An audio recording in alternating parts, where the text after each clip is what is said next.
일본 정부가 강제징용 배상 소송의 피고인 일본 전범기업의 한국 내 자산 매각 문제와 관련해 또다시 우리 정부를 향해 으름장을 놓았습니다. 한국에 있는 일본 기업의 자산이 매각 절차를 거쳐 현금화되지 않을 것이라는 보증이 없다면 스가 총리가 서울에서 열릴 한중일 정상회담에 참석하지 않겠다는 겁니다. 교도통신은 일본 정부가 지난달 하순 이 같은 뜻을 한국 측에 전달했다고 보도했습니다.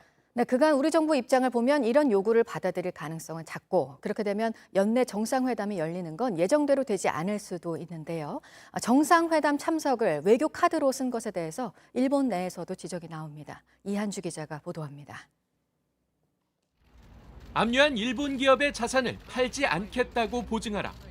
교도통신이 보도한 강제징용 배상 판결에 대한 일본 정부의 공식 입장입니다.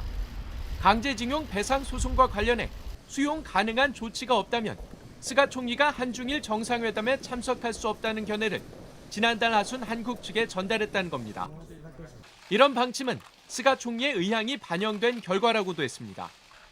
우리 정부가 연말 서울 개최를 추진 중인 한중일 정상회담을 지렛대로 강제징용 판결에 대한 압박에 나선 겁니다.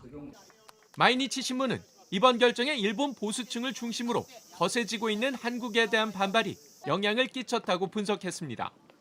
그러면서 이번 결정은 강력한 대응으로 한국 정부의 양보를 끌어내겠다는 일본 정부의 의도가 섞여 있다고 덧붙였습니다.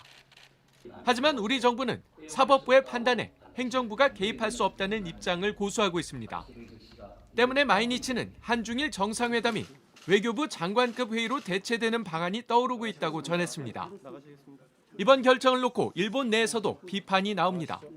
교도통신은 일본은 앞서 정상회담 참석을 외교 카드로 쓰는 다른 나라의 수법을 비판해왔다며 대응이 모순된다는 인상을 부정할 수 없다고 지적했습니다.